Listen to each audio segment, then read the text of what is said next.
What is shaking? Happy Wednesday to you. We'll get into some baseball a little bit later on. But first things first, our favorite tight end joins us again.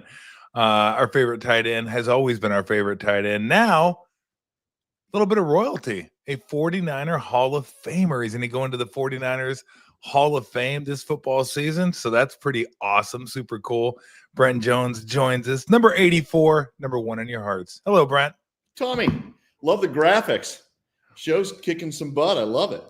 Yeah, we're having a good time.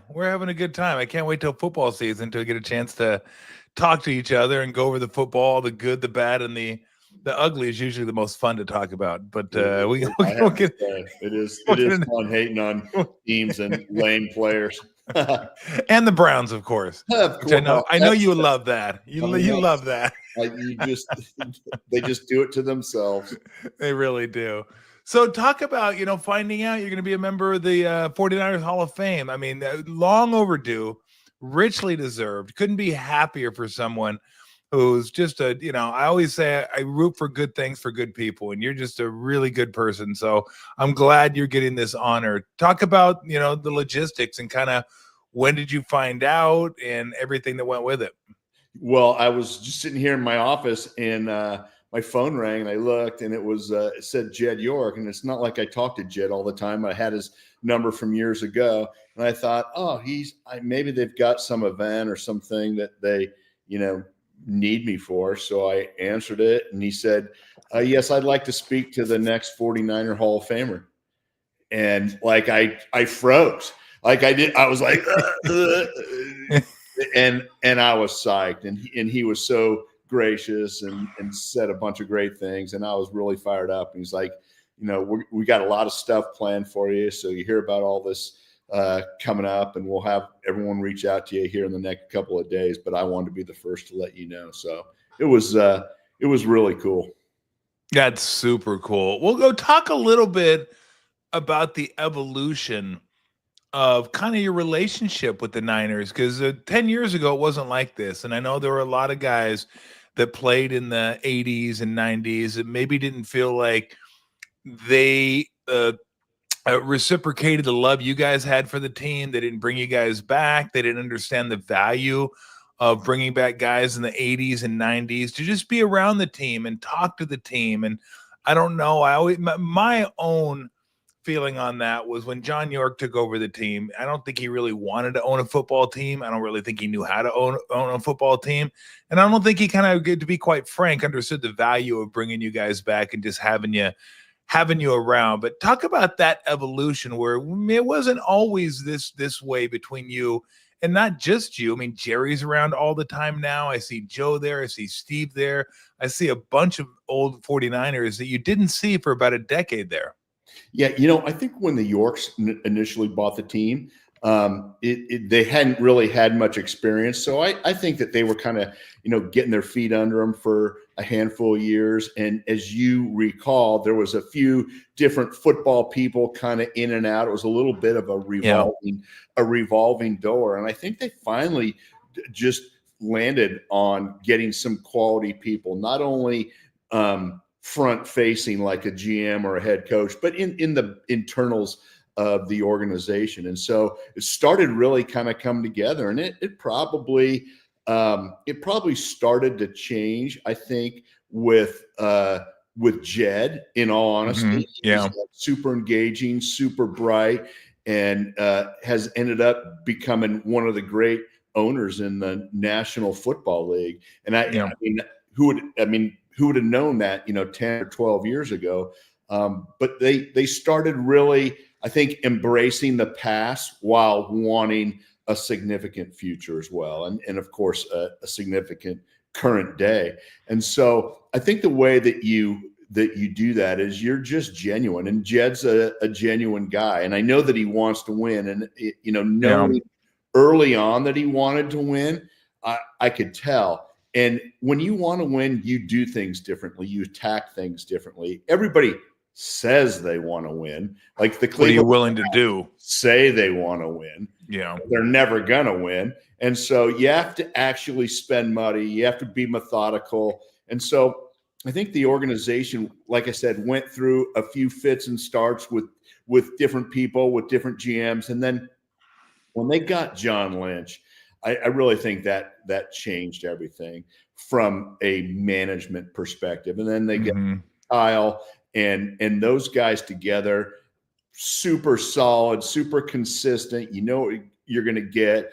Not only really solid football guys, but really quality character guys. And so all those things together, I think, have made the organization maybe more approachable from some of the old guys. And so there's consistency. You don't have to know who the GM is or who this guy is or why is this guy here or this guy's in charge now. And so I think that, along with the fact that there has been, I think, a concerted effort to reach out to the former players to let them know, hey, we love having you guys around. We love your influence, not only amongst the fans, but with maybe some of our current players. And it's been really positive. And I think they've got it really on track right now. And as you know, the more you win, the more you succeed, the more people want to be. Yeah.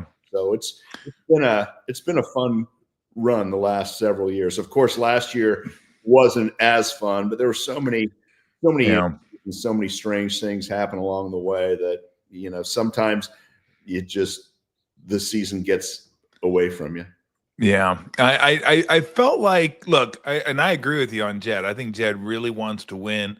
I think in the past number of years, he showed that going all in on rosters. They pulled back some this year, which is to be, you know, expected. And I think they're getting older anyway, and it's about time to kind of figure out who you wanted, who you didn't want, and they kept like the main characters. But he is, I think, more in line with Eddie than John ever was. Now, there'll never be another Eddie. Those times are over. Like the NFL is never going to operate that way again. By rule, you can't operate like that, and just that owners don't operate that way anymore. But you know, when you get a team foisted upon you, you know, whether it was John or Denise running the, like, it was like we didn't sign up for this team, but because of what happened with Eddie, we got this team. And all of a sudden, you know, you wait till Jed's ready to take over, he takes over. And I think he kind of has that. Like, I think he has that desire to win a championship and bring a Lombardi trophy to San Francisco, and trying to figure out a way to do it. And I think he has a little bit of that. You know, what Eddie had, hey, just let's put the money at it, let's spend, let's get the best, let's do this. In a salary cap era where you got to have really smart people kind of figuring this stuff out, they have a little bit of that as well. But I really think that he kind of has that. And I do believe bringing the players back, Brent, is important because they have stuff to offer. And it's not like you're going to be around like lining up in practice, showing guys how to do stuff. Like, you're not out there telling Kittle, hey, what you really need to do on this move is like a swim move, step right, swim back left. It's like, hey, I'm here. You know, just I'll BS with you and talk with you. If you want to ask me any questions, God be happy to answer them, stuff like that. But why wouldn't you want guys who have won multiple Super Bowls, who are in the Pro Football Hall of Fame? Why wouldn't you want those guys around occasionally just for the guys to see, hey, this is what the 49ers represent. This is what they're about. This is what we want to get back to.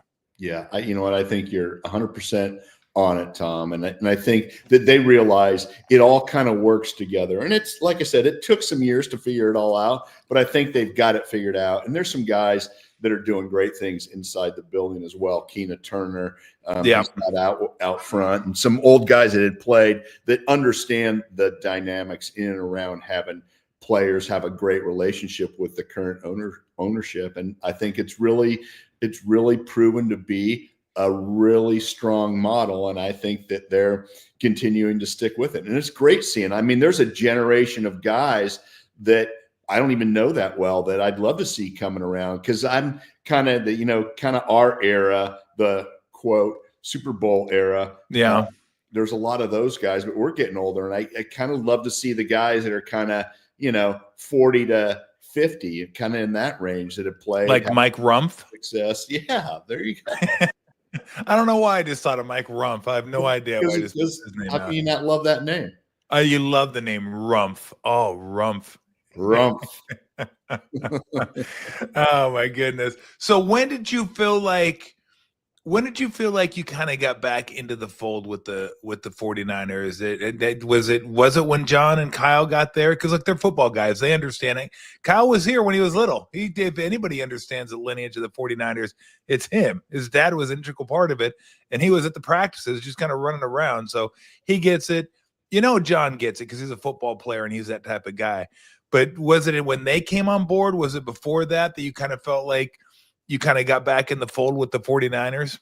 Yeah, and I don't know that it was ever out of the fold. I just, it's when you're not around all the time, other than coming by and saying hi and, hey, yeah, great to see you. I mean, what does the conversation look like? So, yeah, I think Dr. York and Denise are very bright business people, and they eventually hired the right people, and bringing on Jed at such a young age and him kind of cutting his teeth for the first couple of years, I think has proven to be a great outcome. But you never know when you first start it. And so Tom, it's hard to not love your former team.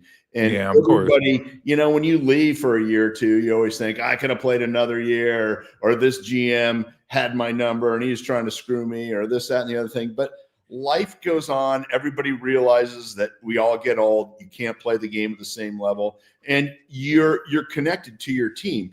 For me, being from the Bay Area, I'm super connected to the team. Yeah. Everybody I know is still around, and so I followed the team forever. I mean, and this, it's crazy how many athletes, current and former, don't watch games or don't really care or don't follow it. And I just grew up obsessing over the NFL, and big games, I get fired up. Get everything ready, my food. I got the TV on. I'm ready to roll. I'm watching the pregame show, even though everything's already been said. I mean, in the old days, you could learn something on a pregame show, but I still have it on in the background. And if I'm not watching Red Zone, I'm getting the Niners. I'm paying extra money so I can freaking watch the Niners every week. And you know what? I love that. So I've always kind of had the connection. And it's nice to know that, Guy McIntyre, Jesse Sapolo, Keena, those guys have worked for the organization for a long time, and to have that connection with those guys has kind of allowed me to, even from the day I walked out, still kind of had the connection. It's just sometimes you feel like you're more invited or welcomed, or, hey, we've got this alumni program set up and we want the guys to come around, and they've spent a lot of money, quite honestly, making sure guys come back, and you got to respect that. Some teams don't do that, and we're fortunate. So I think it just took them a few years to get their feet wet and understand what it's like to own you can own a team and you can do whatever you want, but if you want to grow it and get this new stadium and have successful teams and have guys wanting to come around, they've really kind of locked on to that side of it. And it's weird because you watch some organizations and they never figure it out, and as much as they try. So it's been good. I have to say, and it's great for the Bay Area. When your football team sucks, man, the fall sucks. I don't know why, but it does. This sounds horrible, but I root for the Cowboys to at least be good. I don't want them beating everybody. I don't want them thinking they're all that. I want the 49ers to smoke them. But there's way more interest and engagement when the team is good versus when they just suck and everybody's like, football's horrible and nobody cares about it. No one's talking about it. That's what gambling's for. Well, makes everything interesting. Yes, that's why they invented fantasy football. Oh my god! How long have you had that painting in the back? That thing is sweet. So my wife surprised me with it.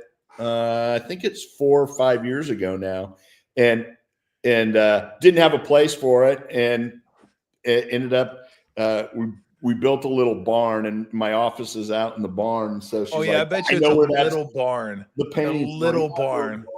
And so it was really cool. And the weird thing is, this is my office. This is my chair. Like, I have all my internet stuff in here. So I take calls from there, and like, you're doing a work call and I'm looking at the Zoom and I'm like, oh God, pictures in the background. Like, I always have to apologize for it.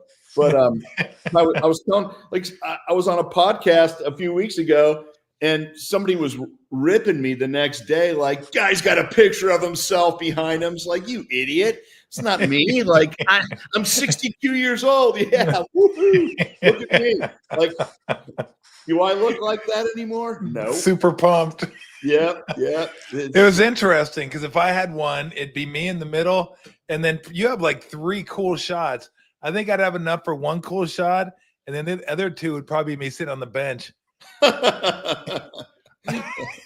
It doesn't quite work as well, though. Yeah, like, she got a lot into that. She got different shots. She really did. The artist was great. Got my Super Bowl rings in there. I'm like, wow, that's pretty cool. No, that's super. It's super nice. cool. You know, the funny thing is, Tom, I had like a 15-year ban on myself after I retired. Like, I wasn't wearing Niner hats. I wasn't wearing T-shirts. I wasn't going, I'm Joe Niner. Yeah. Then you get to like a certain age, and it's like, it's okay. Like, I'm certainly not wearing cowboy crap out here. So I'm like, now I got my 49er stuff, and it's not like I wear it all the time, but at least I took the ban off. Like, you get to a certain age, like, I'm old enough I can wear a 49er hat and not. It's kind of funny you say that, because I wear like more Warrior gear than I did 10 years ago. I wear more Arizona gear than I did 10 years ago. Because I think you finally get to a point that's far enough away that you feel like, hey, I'm a fan. I want to wear this stuff. I went to these schools. I went to this team. We played in the NFL, NBA, whatever. But when you're like, I think when you just get out, Brent, at least for me, that's all you ever wore. Right. I mean, it's all I wore. Even like outside of the gym, I'd wear like practice gear because it was cheap, right? I didn't have to go buy anything. So I'd wear like Warriors gear and stuff. And then when you're retired, you're like, God, I'm done with this. I don't want to wear Warriors gear anymore. I don't want to wear Arizona gear anymore. I've been wearing it for like, 10, 15 years. I want to wear something different. That's me. Exactly. Well, I didn't want to go out in public with my Niner stuff on. Like, hey, don't go. You've never been outside with your jersey on, have you? No.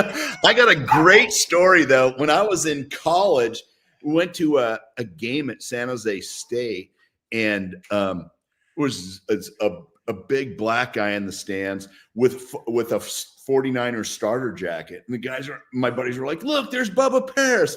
I'm like, there's no way Bubba Paris is wearing a starter 49er jacket sitting in the stands. Like, no way. Like, he's not going to call attention to himself. Damned if it wasn't Bubba. He was wearing a starter. Like, holy cow. If I ever make it, I'm never doing that. Go to the store with your jersey on. Hey. I've heard of stories where people will go out with their jersey on so people actually recognize them. I mean, I was like, that doesn't get more pathetic than that. Like, how much attention do you need? We always used to kid this one guy, like, are you going to the mall with a jersey on? Like, why do you know all these people? You just like cruising the mall, get your jersey tucked in. You're like good to go. Are you on the Warriors? Silly. Well, as a matter of fact, as a matter of fact, that's my name on the back of the jersey. It's so ridiculous. I want to go back to when you were playing, because all this started, and the reason you're going to be in the Hall of Fame, 49ers Hall of Fame, is because of what you did as a player. We've talked about like all the really cool stuff, the Super Bowls and the Pro Bowls. My favorite story being Brett Favre going to throw it to you every time. You didn't quite get that chance in the Pro Bowl. That kind of sucked.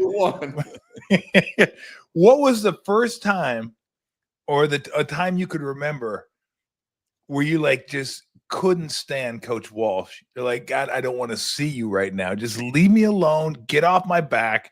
Because I've always said this: all good coaches have some asshole in them. That's just, I mean, I think you almost have to. It may have changed. Maybe it's changing because sports is changing a little bit. Nelly was that way. Nelly, I love playing for Nelly, but man, he could be a real a-hole sometimes. Like I just hated to be around him sometimes. Was Walsh like that at all? I'm sure he was, but can you remember an instance where you're like, I don't even want to see you right now. Just leave me alone. Yeah. So it was my first year. I'd made the team. He obviously knew who I was at this point. I remember the first time in training camp, he called me by my name and I was like so fired up. Like he said, "Hey, you're doing good. Keep it up." And I was like, "This is amazing." So, well, I ended up making the team and we were running patterns one day in practice. It was, it was just against air and had this the square out route. And it's at Santa Clara, we had this option where you could kind of turn in and slide out instead of making it like a sharp cut. Mm-hmm. So I thought, I'm going to show him like the moves I got. So I did my little thing. He stopped practice and he looks at me and he goes, "Hey, take that rinky-dink shit back to Santa Clara. And I don't ever want to see it again." And I was so embarrassed. And I was like, holy crap. So I don't know that I was like, I never wanted to see him again, but I just wanted to fall in a hole. And of course, you go back to the huddle and everybody's like looking at you, kind of like laughing, like, "You dumbass. Like, what are you doing?" Take that rinky-dink shit back to Santa Clara. Yes. And ironically, that's where I learned it. And I was like, I'm never doing that again. So did you? No, I never did. Run the play as designed. So he wanted you to run straight and straight, like a straight right angle. Absolutely. And I did like an inside. Left. Yeah, you stepped inside and then spot and pivoted and went out. Oh, so you did like a reverse pivot. So you opened up. Yeah. Oh, I've done that before. That's a slick move, but I mean, yeah, I could see where he's like, no. So what it does is Bill was so precise on the timing and and steps. And like, if I went 10.5 yards instead of 10, he'd yell at me. And it has to do with Joe's drop back, his steps, his hitch, and he's throwing it.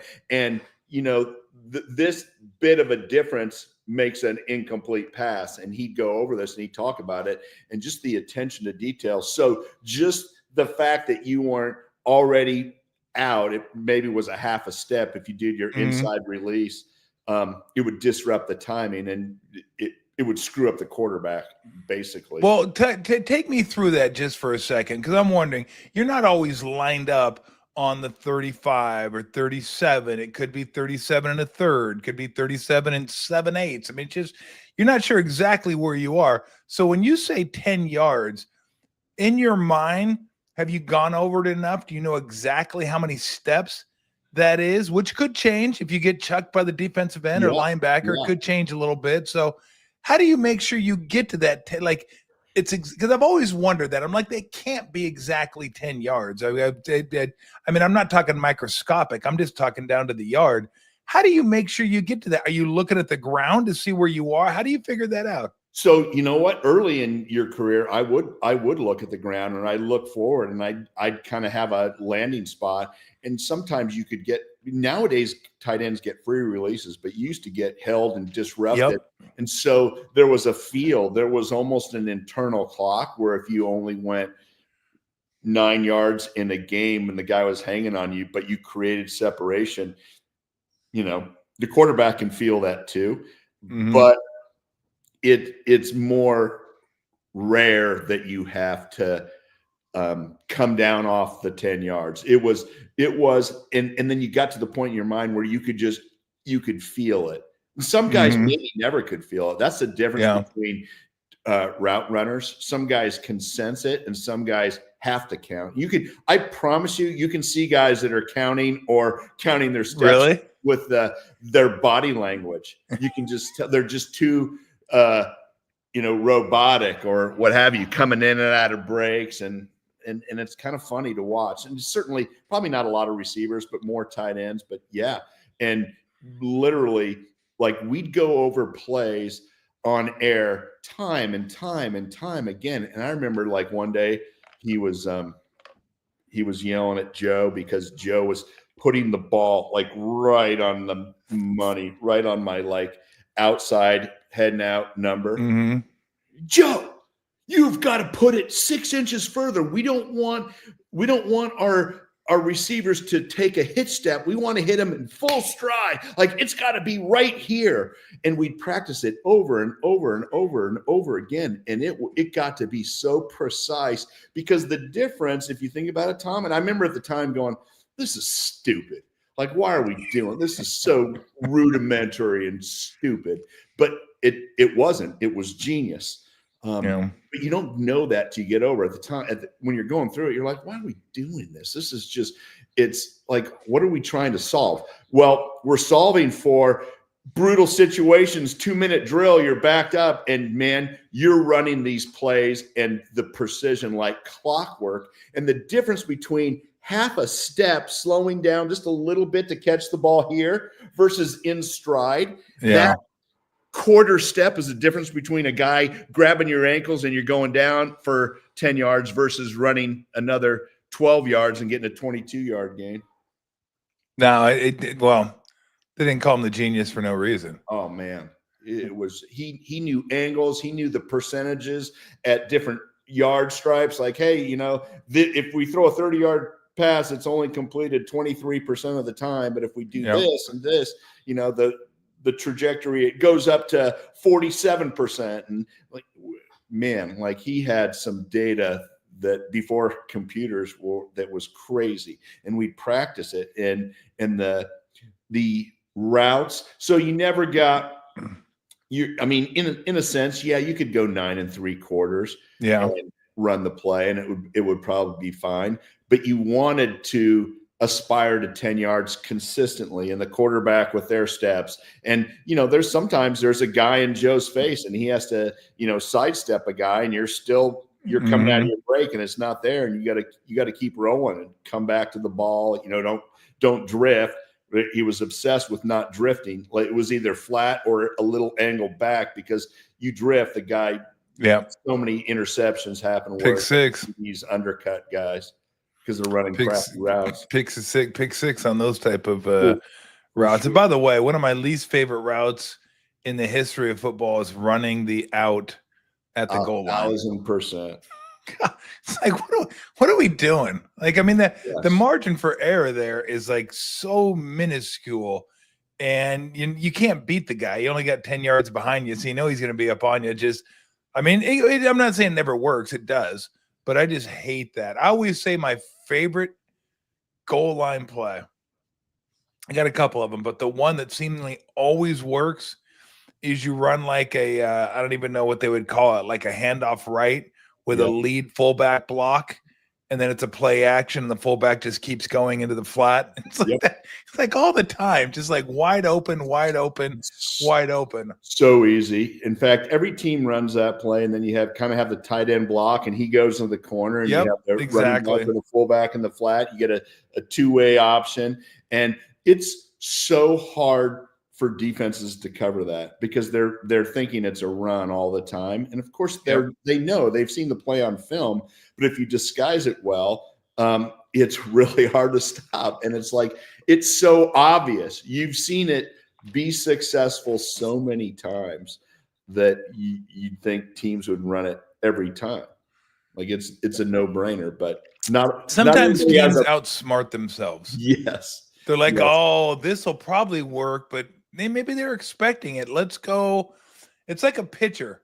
Just like, I don't know, I got a great fastball, but he's expecting fastball, so let's go curveball. You throw a curveball, it's a home run. It's like, why did I just throw just go with what works. Like I hate when teams are running the ball and the run's working 4 yards, 7 yards, 3 yards, 6 yards, 8 yards.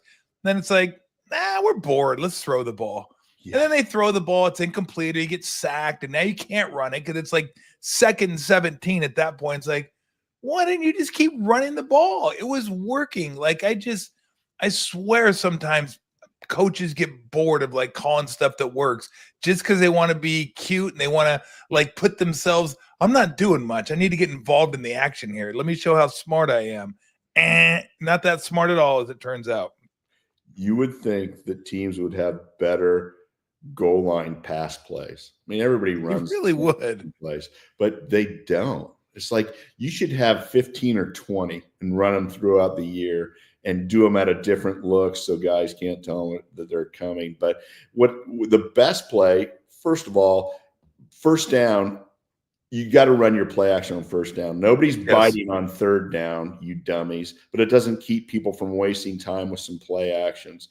So crossing routes that create natural picks are the best thing to do, because you don't have the best coverage guys in there. You're kind of at the linebacker level, and running guys into each other is the best way, or bunching the formation, but people don't do that enough. And you just fall back to the, hey, we're going to run a 5-yard out, or hey, we're going to throw the ball up and run a fade. Well, you know, that's like a 1 in 10 shot.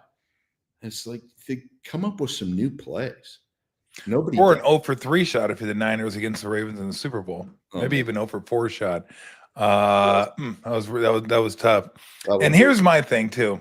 And I've talked to Steve and I have talked about this all the time. I say, if you're going to throw the ball in the end zone on first down, run it out of a bunch set. Make it look like you're going to run, and that gives you so much more room on the outside. I go, if you're going to run it, then give me 4 wide. Just give me 4 wide, put him out there, and let the running back pick and choose his spot. I go, don't bunch it all up and run it, or don't spread it all out and throw it. I go, do the exact opposite. No, I mean, you can't do it every time because they're going to catch on to it, but it just drives me nuts when it's like, oh, let's get everybody inside a phone booth and then run it right up the middle where like 400 guys are and just hope we can hedgehog our way into the end zone somehow. Yeah. The other one that gets me, and you'll see teams do this, run out of the shotgun.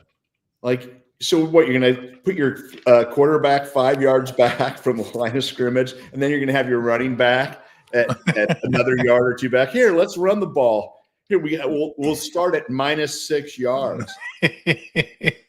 I've given up on that one. I've talked about that forever, especially when it's like 4th and a half a yard. It's like 4th and a half a yard. Let's make it 4th and 6, just for the hell of it, just for fun. Just see if we can get, see if we can pick it up. All the defense needs to do is get penetration, right? And then then the play is all jacked up, and guys are knifing, and they're not even trying to tackle anybody. They're just creating a pile or disturbance a yard behind the line of scrimmage. Pete, all right. So you mentioned Coach Walsh. Who was tougher on you from a quarterbacking position if you weren't doing what maybe they thought you should have been doing, Joe or Steve? You know, probably Joe, because I was younger when I played with Joe. And so, but I mean, in honesty, if you didn't do the right thing, or if you didn't do what they wanted you to do, they both get on you. And so it wasn't one more than the other. And I mean, at the time you wouldn't like it, but you respected it for sure. I remember. Did you ever have to go into? Did you ever have to go into the locker room at the end of the game and go, bro, you didn't see it right. That's not what I did. That's not what happened. I mean, you can't. I've always said you can't do that during the game. You can't debate during the game. They're the leaders. It's like, hey, you want to get on me? Get on me. That's fine. I had guys when I played get on me, but after the game, I'd be like, hey, look, this is not what happened. This is what happened. It did that. I'll wear it during the game, but don't think I'm going to wear it the whole time because what you saw, what I saw, are drastically different events. Yes. So good call. I was more apt to, and it wouldn't be right after the game. It'd be like the next day at film. Yeah. Or you'd come in and I just be giving the death stare to Steve. I'm like, bro, what's wrong? Bro, you missed that play so bad. What? I didn't miss a play. When I was playing with Joe, Joe was freaking Joe, and I was Joe Schmatz, just barely making the team. So I wasn't calling Joe out. One day in practice, we had a discussion about a certain play and how we had put it in, and the way, if he wanted me to go down the seam or come across.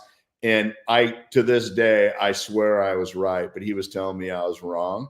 And I'm still debating it, but both Joe and Steve were wicked smart, and you didn't really ever pull one over on them. But I was most likely to tell Steve on film, "Hey, bro, what were you doing? Like, I'm the number one read. This is what we look for. I'm wide open, and you're running around with a chicken, like a chicken with your head cut off. Dude, like, what are you thinking?" You had the hardware at that point. Yes. You're like, hey, pal, I've done this. Dude, I was the lead roommate. I could always just say, okay. Oh, that's right. You were. Get out of my room. That's right. You could have told him to get out of your room. Get out of my room. We're moving this dog. Get out of here. Come on, Lou. She's not going to be thrilled with me because it is getting very close. I don't know how she knows every day when it's 2:00. She knows when it's eating time. There you go. She just gets fired up. Like she's already running a 10-yard route. She knows, when it's time. You know what? And she's going to be very disappointed when I go, Lou, sorry, I got to go to the store real quick. You're out of food. She's not going to be pumped. I don't think she's going to understand that she's got to wait an extra 20 minutes until I get back from the store. Oh my goodness. So did you ever think, I mean, I'm assuming the answer is no, but it's crazy to think you grew up here. You played here.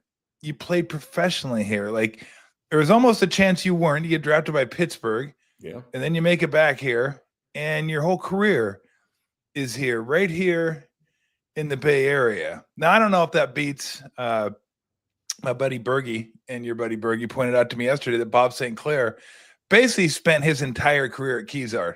He's high school, college, and NFL. Which is crazy. Spent it at Kezar, which is wild to think. Like, you did like that. I've been here for like 15 years. This is like my home game, right? I guess at the end a little bit Candlestick, but I mean, you're in the same area. When did it dawn on you? I'm guessing after you played, but like, golly, and you're winning Super Bowls, and it's like, when did it kind of fully hit you that, like, God, I got to do something that I always wanted to do, love to do, and I got to do here at home, and I got to excel at the highest level? It's weird because you would think you knew all that stuff while you were playing, but you don't. I don't know that you really take it in and think it all the way through. You're so focused on the next game, the next season, the next Super Bowl. And so probably a couple years after I was done playing, I think I sat back and went, wow, that was a wild ride. And I mean, to be able, what a blessing to do it at home, your family, your friends, my grandparents, everybody that I knew. And then it's not just like you're just playing for a team. I mean, it's one of the greatest teams in history. And you're like, wow, that is crazy. And when you talk about it, instead of me think about it, it sounds cooler when other people say, wow, you grew up here, you played, and you're like, wow, it's an anomaly. It doesn't happen very often. You mentioned Bob St. Clair. I think that's the only other guy, Bay Area guy, that was here for the whole run. And it's pretty special, to be honest. And the older you get, I think you appreciate those things even more so. Yeah, I would imagine. So give me, I always like to get one story out of you, a Steve Young roommate story. If you wanted to drive him crazy in the room, what was your go-to move driving Steve crazy? Let's see. Oh, I know. He would flip on Saturdays if I turned on college football. He would absolutely go berserk. Really? Yes. Could not watch live football when we were preparing for a game. Distraction? Yeah. He didn't want to think about it. What, even worse than that was if we played a Monday night game, could not watch what the league was doing. He didn't want to know what anybody did, didn't want any stats, didn't want to know if Troy Aikman threw 5 touchdowns, didn't want to know what the Cowboys were doing, didn't want to know what the Rams, anybody, like, just do not even mention it. And I love watching games. You love football. So we watch so many lame movies over and over and over and over again. It's just it was painful at times, but I couldn't watch live sports. That's brutal. Yeah, I know. That was especially for somebody like you who loves football. You could just kick back and kill a Saturday watching college football on Saturdays. Yeah. So I'd have to go to somebody else's room, but every now and then I'd do it. Or he would be out of the room and I'd have it on. He'd walk in, like, "Oh, what are you doing? You can't do that." What was his go-to movie? Like, if you wanted to watch a movie, I'm sure you guys watch stuff over and over and over. What was the go-to? So this was the days that great new technology called SpectraVision. So all the leading hotels would have it, and somehow, some way, for like 6 months one year, City Slickers was on, and Jack Palance. We watched it 60 times one season. I guarantee you. And I'd walk out of the room, I'd come out, and he'd have it on again. I'd go, "Bro, City Slickers, like, we know every word." He's like, "Yeah, no, I know, but at least I'm comfortable with it." What? And he's not just sitting there watching, he's studying his plays or whatever. But yeah, don't change the channel. I'll get him riled up. I thought you were going to say when SpectraVision first came out, you'd walk in the room and you'd go, "Whoa, I'm just watching the news." I don't want to break the code of conduct. So anyway, let's talk about this year as we move forward. This seems to be the off season that I think everyone was hoping for last year. Quiet, calm, not a lot of noise. Just go about your business and just kind of keep trucking along. McCaffrey's taken care of. I'll get to Purdy in a minute. Purdy taken care of. Warner taken care of. Kittle taken care of. I still think they got Williams, but that seems like they'll figure that one out. Not that big a deal. It just seems like, okay, this is the core. Take care of them. They're going to be, it's not going to be a fight. We're not going to have to dig in for every last nickel, and they're not going to hold out. Like the Ayuk thing was just stupid last year, especially since he probably could have signed the same deal 3 weeks before and didn't for some. That thing was just, but that's the noise that I was talking about. The three noisiest teams last year in the offseason, Jets, Cowboys, Niners, all of them had shitty seasons last year. Yep. You want a quiet offseason. It seems like that's what the Niners have got. Yep. And it's spectacular. And I think that they realized that. They jumped on it, paid all their top guys. I know we lost a few guys, but there were some circumstances in some of those. And to have everybody working together, signed in camps when we have OTAs, guys working together, focusing, saying, "Hey, we're never going to let happen what happened last year." Get everybody on the same page, connect with the draft choices. Because let's face it, this salary cap era, there's years where you got to nail it on the draft. And some of these guys are going to come in and start and contribute. So you got to have everybody up to speed and kind of one heartbeat. And I feel like they've done exactly that, which is great. Obviously, Ayuk needs to, get back into his playing capabilities. I don't know when that's going to be. Maybe week 6 or 7, something along those lines. Maybe he can come back and make an impact earlier, but I still feel like it's going to be slow and methodical, kind of getting him back from the injury. And we're going to have other guys that are capable of stepping up at wide receiver. And I think having McCaffrey, a healthy Christian McCaffrey changes the calculus right out of the gate. So, and I thought the Purdy contract was just seemed totally fair on both sides. He got rewarded for what he did. He didn't dig in, didn't seemingly try to get every nickel. It seemed like that low 50s per year was a sweet spot. And the one thing that resonated with me, Brent, was when I looked, I think it was Bill Barnwell had a stat. At time of signing, what percentage of the salary cap did they take up? And whether it was Mahomes or Kyler Murray or Dak Prescott or all the maybe Tua was in there somewhere, Herbert. It was all between 20 and 24% of the salary cap that they took up, and Purdy took up 19%. So he's on the very low end of that. And I just thought, that just makes a lot of sense. It just seemed like a good deal. You got to pay your quarterback. That seemed like a pretty sweet spot for both of them. Did you agree? I absolutely agree. And I'm sure Brock Purdy's thrilled. I mean, what a great contract from where he came from just a few short years ago. And he was not greedy. He was not going to be arrogant. He wasn't going to fall for the old, you got to set the mark for quarterbacks around the league so everybody can leapfrog that and set it higher. That's not the right way to think about it. It's, hey, how am I going to do it? I'm going to take care of my family. I'm going to take care of the team. I'm not going to dig in. I'm not going to be a jerk. I'm not going to fight for every last nuance in a contract.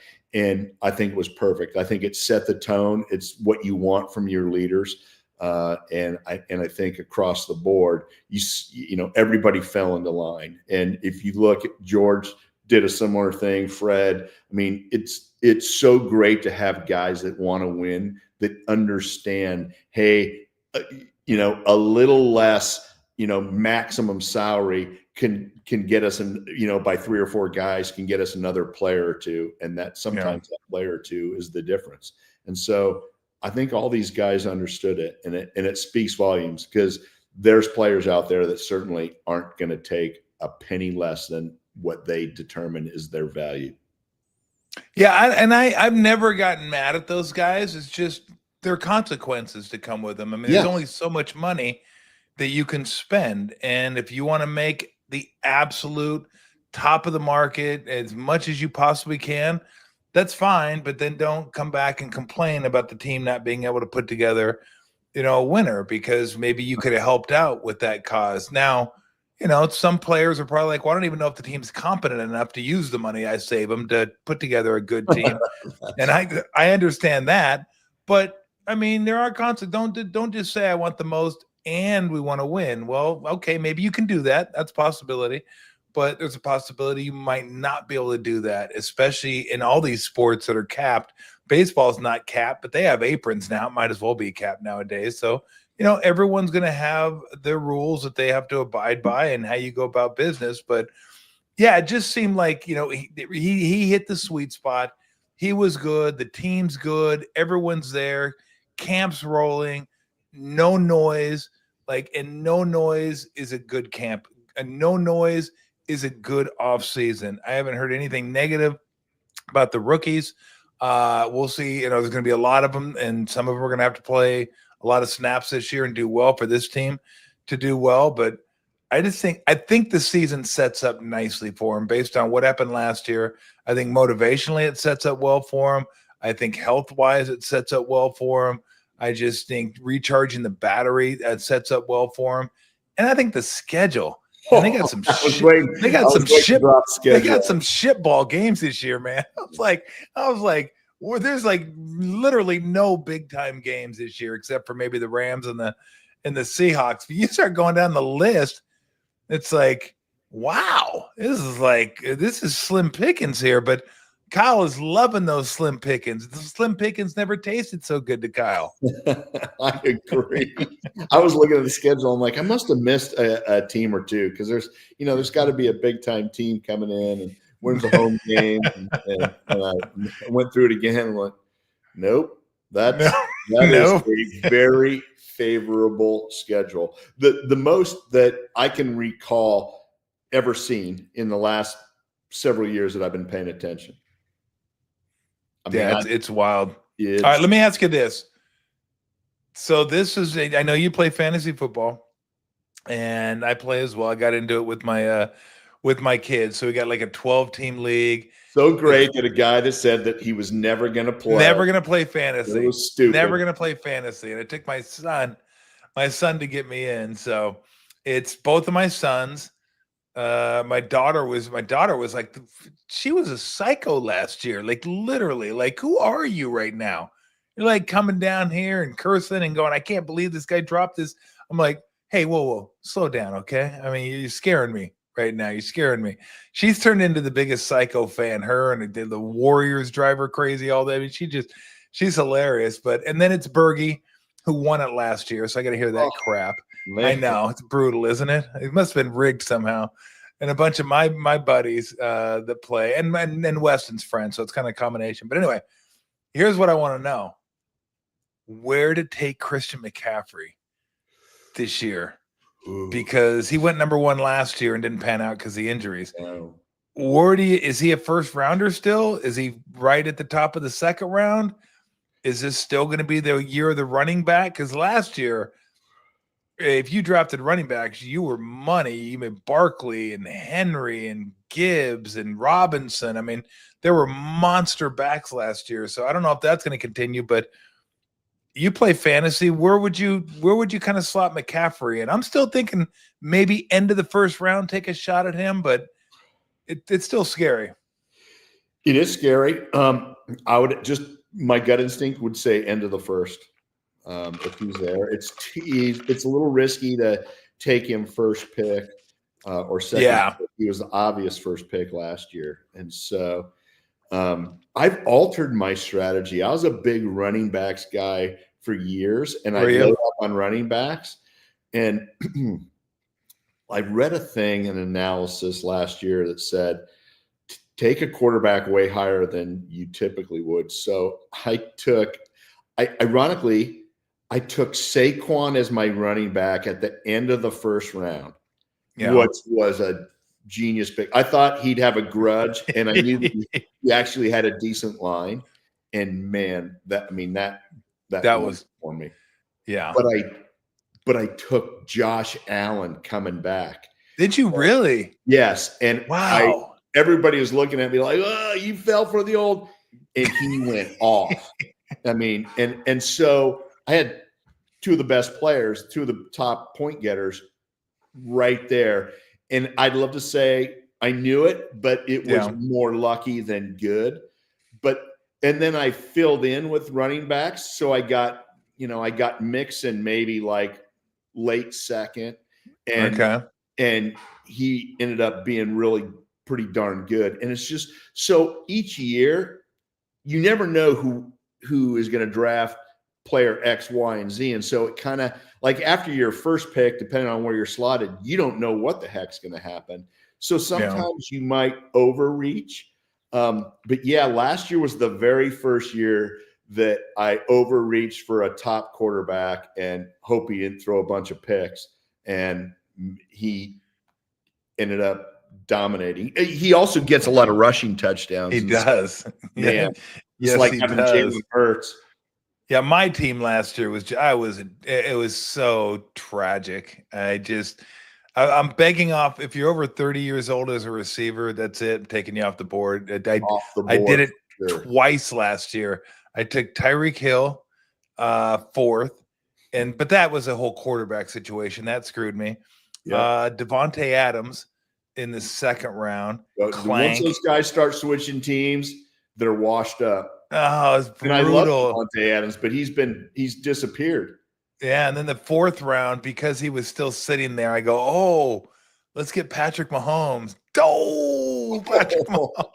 So it was terrible. The only one that saved me last year was Bucky Irving. I got him off the scrap heap like in the second week. He was like a free agent. I go, I like this Bucky Irving kid. I'm going to get him. So I ended up getting Bucky Irving. My team was brutal last year, and that's it.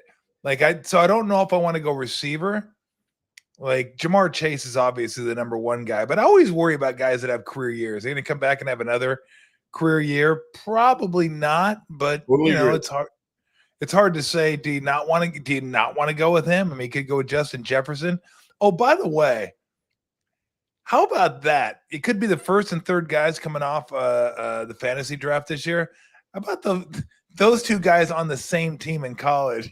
Man, I mean, unbelievable. Like it's I don't know if anybody's ever had any better in the history of football. Maybe they did. I mean, Alabama had a whole bunch of them, right? They had they had Judy. Oh yeah. They had Waddle.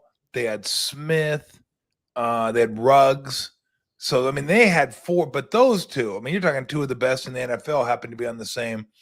And then Burrow, of course, at quarterback when they won the national championship. But yeah, it's like, do you want to go running back? Do you want to go? Because here's the thing, Brent. My strategy, and I might do quarterback earlier than I think this year as well. But my strategy has always been go quarterback in like 8th or 9th round, just like, and then you can trade him in. Yeah, trade him in, trade him out. Just go ahead and do that. But I might do what you did because I think there's how many quarterbacks are worth taking super high? Hurts, Jackson, Allen, and probably Burrow. Yeah, maybe Burrow. Though he doesn't get you a lot with his feet, but he's pretty good. Yeah, but you got to have pretty good. The feet thing, the double. Yeah. What am I even trying to say? The double whammy where double you get threat. I got to say, dual threat. That was the only thing that used to drive me crazy last year. We'd be on the 1 yard line, the Eagles, and I'm watching Saquon. It's like, sorry, bro, you're not getting this one. You're not getting it. You got to be kidding. Like, I'd pray for guys to get tackled at the 3. Like, don't get down. Don't get to the 1. Oh, you know who we forgot? Jaden Daniels. Oh, yeah. That's the guy that could run. He could run and throw it. Yeah. So when are you going? When's this whole thing taking place? When are you going into the Hall of Fame? December 14th. So all the way in December. Dude, they got to make my statue. Oh, that's right. Dude, if they made your statue like the painting, I'd be down with that. That would be. That's a sweet like centerpiece for the painting. I like that. I think that'd be a really cool. So you're not gonna believe it, but we had to fly to Brooklyn to go to the statue company, and it was unbelievable. They've been around for like 60 or 70 years. All these bronze statues, all over Washington D.C., national parks, museum. This company makes them, and so I'm like, yeah, this is wild. And then I'm like, what do you need? Like your measurements? Like I'm not the same size. Make me skinnier. Make my arms bigger. And then they said, no, we want the size of your hands. So they put all this goop and stuff all over me, like all these molds.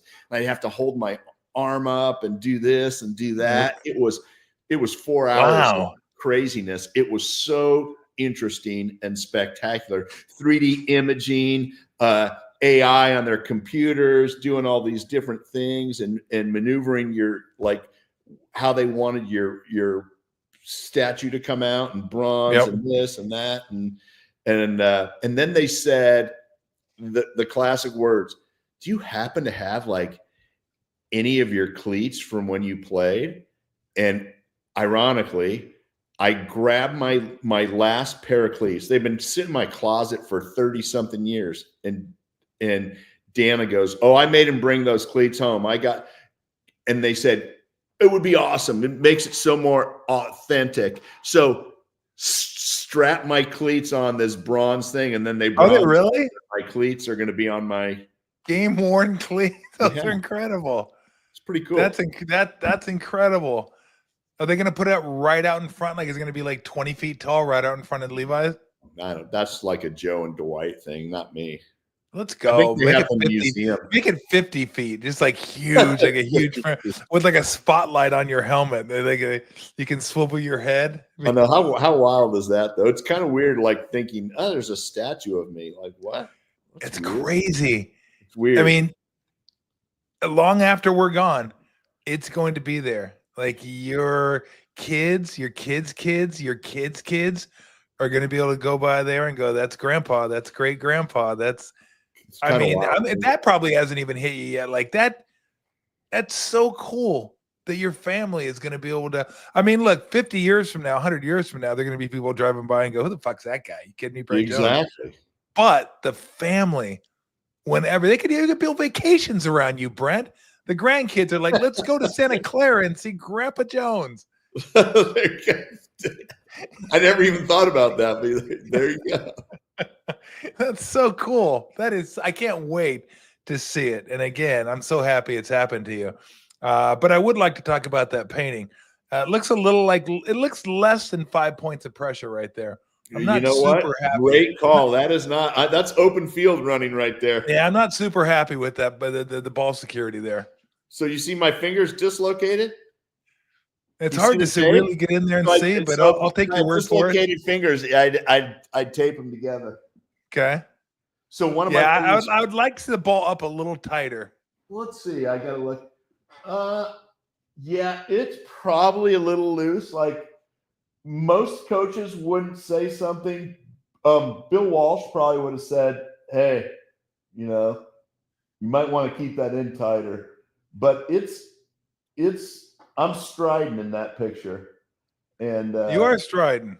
Yeah, you see my sleeves. I'm pretty sure it was in Green Bay because I didn't like crap on my arms, so I had to be a little cold. Never wore gloves unless I was going to die, and and so yeah, I'm probably the Steve Mariucci 5 points of pressure are not there. It's because was he big on the 5 points of pressure? Luch was. Yeah, he loved that. He would love it.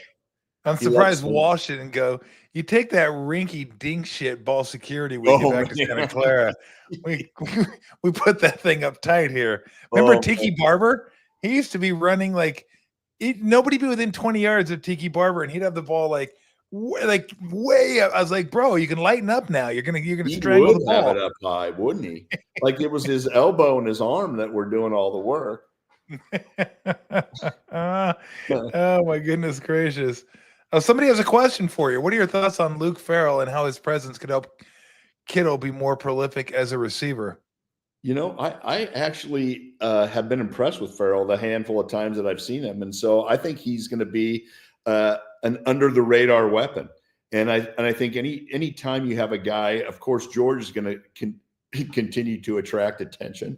But initially it'll work in Luke Farrell's favor because he's going to be probably not thought of as an impact player initially. So he'll probably get some balls, I would think, early in the season, enough so that people are going to start having to account for him. And anytime that you have to account for one other tight end, then George is going to get single or more favorable coverage. And I think it is going to help him. It's got to be somebody that's a threat. And I think we haven't really had somebody at the second tight end position that's a threat, because you get a threat and then you can't say, hey, we don't have to worry about this guy. All the attention is going to George. So I think it is going to open it up. And I think he was a good under the radar acquisition for sure. By the way, old man, I know you go to bed early. Did you stay and watch the end of the Giants game last night? No, I woke up and I saw it. It's always nice to hear Kipe making a great call, but that was a wild play. I mean, a Patrick Bailey walk-off inside the park home run. I said it's shades of Angel Pagan, except Pagan did it about 8 seconds faster than Patrick Bailey. But the fact that it was Patrick Bailey kind of lugging, a little better than I thought, but that made it even more amazing. That ball had to skip so far away to get that sucker all the way home. And it felt like Kipe wanted to call it early that the game was done, but he kind of had to wait for the lugger to get all the way around. You just didn't know. You weren't sure. Yeah. Well, Kipe's battling right now. I think Kipe's a little under the weather too. So he's kind of battling. His voice did sound a little off. Yeah, he's battling. He's a gamer. Kipe's a gamer, so he's battling through it. Do you get a chance to watch Giants games back in Big D? Oh, every now and then. Yeah. My dad has the MLB package, so he keeps me up to speed all the time about what's going on. And he'll talk about guys where I'm like, Dad, I don't even know who you're talking about anymore, because he's watching this game, that game. And I'm like, my dad watching the MLB package is hilarious, because the minute preseason football starts, he's not going to be watching baseball anymore unless the Giants make the playoffs. It's like the second, like he's going to turn off everything football. I know you don't. You're not frivolous with your money. That's how you keep your money. But it's $150. You too could afford the MLB extra innings package. Like I don't think you're gonna have to get rid of your garage or something or some of your storage space for extra innings. Like feel free to go ahead and throw the $150 down to get MLB extra innings. It was new garages or MLB package. Yeah, you wish you could get new garages for $150. I know. I spend all my money in football season. All my extra. How many fantasy leagues are you in? I'm down to 2 this year. Oh, okay. And then you got the family league. Family league, and then the full on Tom Tolbert throw down 1,000 or 2 draft picks. Like no, I did salary. We do salary cap, which is do you? Intense. Oh yeah, I've heard of that. Where you buy players. Yes. Yeah. So if you overspend, like you can really get. It's a good lesson for fans to see. Like, this is how my favorite team gets in trouble. You overspend on your quarterback and your running back, and then your receivers are like third string. Like, man, I hope my guy starts this week. Yeah, when you overspend on somebody and they suck, ooh, that's a rough place to be. It's really brutal. Or like in years past, you overspend on somebody and they get injured week 2, and you're like, oh, I'm out. Yeah. No. Well, talk to people who had Christian McCaffrey last year. Yeah, that's exactly what happened to him. Hey, again, I always appreciate you joining the show. It'll be fun to talk to you during football season. But again, we have a lot of fun on the show, a lot of laughs. But in all sincerity, I'm really, really happy for you. This is richly deserved. It's long overdue. You were a huge part of that dynasty and a huge part of some great teams that really resonate with people throughout the years here in the Bay Area. And the fact that, you're still doing stuff with the 49ers and coming to games and you keep up to date. I mean, you watch the games, you're a fan, just like I'm a fan. I think it's super cool. So I'm really happy for you and the family, but congratulations, man. That's just so cool. And I'm really pumped for you. Thanks, Tommy. That was really nice to say. And I appreciate it. It is pretty exciting. It's cool. And we're going to have a blast during football season for sure. It'll be a treat whenever you have me on. And work on those points of pressure. There you go. I'll get a new painting because I need more paintings of myself. Oh, yes, you do. Yeah, I'd love it if you rotated it out and had a new one next time we talk. It'd be cool. It'd be great if you had another one that had the road jersey on. Like you just have it's the same painting, home and road. I'm gonna next time I'm on, I'm gonna throw up a new picture. I'm gonna find something. Dude, that would be incredible. You'd have all the white jerseys around the edges and the red jersey in the middle. Oh my gosh. Brent, have a good one. Tell the family I said hi. All right, Tommy, you do the same. All right, Brent, take it easy, man. Thanks, brother. I hope everybody enjoyed that conversation with Brent Jones. He's one of my favorites, one of my absolute favorites, and hopefully get a chance to talk to him.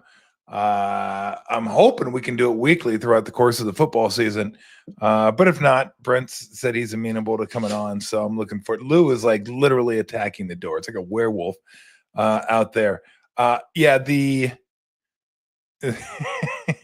Don't let him Steve Young you. Yeah, no, it's going to be in December 14th. So obviously we'll have him on closer to that and everything. But think about that. That's pretty cool when you have a statue. Like that's there forever. That's like a huge deal. That's pretty cool. And it's not like Steve or Brent's in the Pro Football Hall of Fame.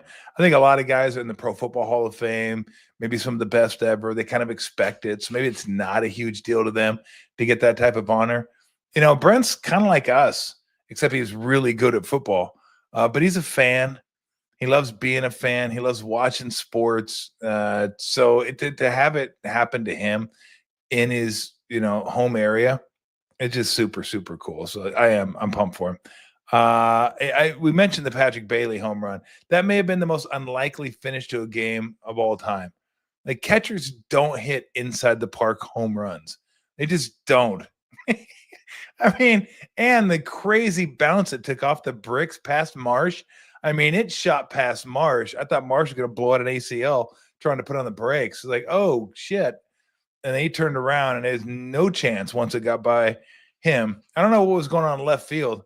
I guess he was just standing there watching. Like, oh, hey, it's kind of coming at me. Maybe I should go get it. Nah, I haven't started yet. I'm going to let Marsh track that thing down. But, I mean, to have a catcher do that, it's sick. And so I wanted to mention that. And then I also wanted to mention, if you haven't heard of Jacob Misiorowski, starting pitcher for the Milwaukee Brewers, and you're a baseball fan, do yourself a favor. Next time he pitches, make an appointment to sit in front of the TV and watch a Brewers game. You're probably not why do I want to watch a Brewers game? I don't know anybody for the Brewers. They actually have a good team. They've had a good team now for a number of years, and they have some good players. Yelich is back to playing well. Churio's, I mean, he's an outstanding player. They got really good pitching too. But this guy is different. He's like a Paul Skeens type different. Paul Skeens is bigger, though. This guy's lean, but he's 99, 102 on the fastball, and that thing is just fop, whop. Slider 97, 98, and then curveball's 90. He struck out 12 of the first 14 Dodgers he faced. He pitched 6 innings, struck out 12. And then out of the first 14, 12 were Ks. I mean, they just couldn't handle him. Ohtani wasn't impressed. He homered off him to to lead off the game. He went to a curveball. I don't know if that was the greatest choice, but hey, you know what? It's Ohtani. What are you going to do? And it was a tank. He hit that thing to center, and that thing was rising, I think, when it hit the wall. But that was all they got. That was all they got. I think, what was it, 3-1? I think 3-1 Brew Crew. 3-1. But just, again, if you're a baseball fan, you know about Skeens. You know when Skeens pitches, you want to watch because he's fun to watch pitch. He got the hype coming out of LSU, national championship, all that. So you knew who he was. Unfortunately, you got to watch a Pirates game to watch him. They're not good. At least with the Brewers, they're good. They're actually a good team. But this guy is worth watching. I watched him for the first time. I've been meaning to get around. It just didn't work out. I go, he's playing the Dodgers. Let's watch the Dodgers and the Brewers. This dude's legit. I just hope he stays healthy. And you always worry about young guys that throw hard, how healthy they're going to be able to stay. But I'm hoping he stays healthy because he's one of those big ticket items. Like baseball could like sell him, and he's a guy that brings eyeballs to the ball game because you want to watch guys like that. Now, he won't be on the All-Star game this year, but he'll be on it next year. If he keeps pitching like this, he's going to be on it next year, I'll tell you that. So I want to thank Brent Jones for joining the show, as always. Again, if you want, subscribe, whatever it is that you do, that'd be appreciated. I want to thank Daniel and Max for doing the show, as always. Always appreciate that. Hey, look, there's a little ding-a-ling. If you want to throw up a comment, like a quick comment or two, we can do that. But Lou's literally, I'm going to let her in while they put up a comment because Lou's about ready to tear down the door. Hey, good grief. Yeah, I know. I'm just about done. We're just about done. Statue or urinal, which is better? Well, I mean, statue's better, but I'm a urinal guy. Like that fits me. Like, I don't deserve a statue. I deserve a urinal, and that's what I got. So, are you like? Look at her. First off, let's hear for Aaron's T-shirt. Listen to Black Sabbath. I'm going to go ahead and second that one. We got to be careful not to overhype last place schedule because all it takes is no. You're right. I mean, but it is an easier schedule than they've had. But some of those teams are going to be better than they were last year. The way I looked at it is what were the season totals that Vegas set for each of those teams, and nobody's expected to be I think 9.5 wins for Houston, 9.5 wins for the Rams, and maybe 9.5 for Tampa. I think those were the highest. But they have the Saints that are 5.5. I think Carolina was 6.5. Like, they had a bunch of 5.5s to 6.5, 7. So put it this way, schedule's not going to hurt them. They don't have to play Detroit this year. They don't have to play Philly this year. They don't have to play a lot of these teams that they've been having to play. But you're right.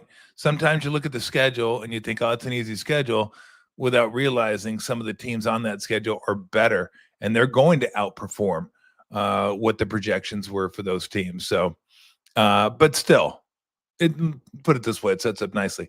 There's a reason the Niners over under is 10.5 and the Rams are 9.5. I mean, Rams might be more talented. I still think the Niners are right there as far as talent. They just don't have as much talent. It all depends on the rookies. But there's a reason it's 10.5 and then the Rams are 9.5. Schedule's different. The Niners are actually favored to win the division this year. Not by much. I think they're like plus 150, plus 160. The Rams are plus 190, plus 200. So those are your two favorites, but the Niners are favored over them. And it's not because people that set the lines think their roster is better than the Rams. It's the schedule. I think the Rams have to play like Detroit, Baltimore, and another team with it that the Niners don't. They get to play the last place teams in those divisions. So instead of playing the Lions, you're playing the Bears. Instead of playing like Cleveland, they're playing Baltimore. So, those things can make a difference. They go 1-2, you go 2-1, you pick up a game right there, 9.5 to 10.5. All right, we'll be back on Friday. We may talk to Ned Colletti. I want to talk a little baseball as we head into the break. Talk a little Dodgers, talk a little Giants, talk a little Sharks. We can find a little bit about the draft pick. Who the draft Misha, I believe. I want to find out what his game is. And what he thinks for there's going to be one more year maybe of kind of building, and then 2 years from now kind of get this thing going, or next year is going to be a year that maybe they can expect to compete for the playoffs. So I always like talking to Ned anyway. He's one of the best storytellers out there. So we'll talk to Ned Colletti. And look at bro. That thing is sweet. Where is that thing? Where is it? In a dungeon? Where do they have all these statues? I mean, like I don't know where that is. Like, obviously it's not outside, but I don't know where that is. That's a pretty sweet statue, though. He's pointing at the television. Get that college football off. What are you doing? I'm prepping for the game. That's so funny. Couldn't have sports on. Bro, you can be my roommate then. It ain't going to happen. That's all I did on the road. Just sit around and watch sports. Although back then they didn't have like 49er Museum at Levi's. Yeah, I've been there. I was being facetious. I was there when they first opened it up. Lots of cool stuff there. Lots of cool stuff. I mean, the history of the game cannot be written without the San Francisco 49ers. There's no doubt about that. But yeah, different times back then. There wasn't as much on TV. So you didn't have ESPN and all that to flip over. Well, I did I guess it was on. It just didn't have the games that they have now. So we'll be back. Got one more show this week again. Could be tomorrow, could be Friday. I think it's gonna be Friday, but we'll keep you posted, let you know what's going on. I appreciate you joining the show today. I know it was right in the middle of a Giants day game. But hey, when you have guests, I always tell the guest I'm flexible like Gumby. When do you want to go? I'm good. We can do it then. And I always love it when Brent comes on. So we'll have one more show this week, and then we'll move on. We'll have All-Star game next week. Yay. Oh, maybe I'll talk about this on Friday at some point. The automated strike ball going to be in the All-Star game. That's where it should be. You want to try something out? Put it in the All-Star game. That's the perfect spot for something like that. And then just see how it works. I'm curious to see how it works. So it'll be, another reason to tune into the All-Star game.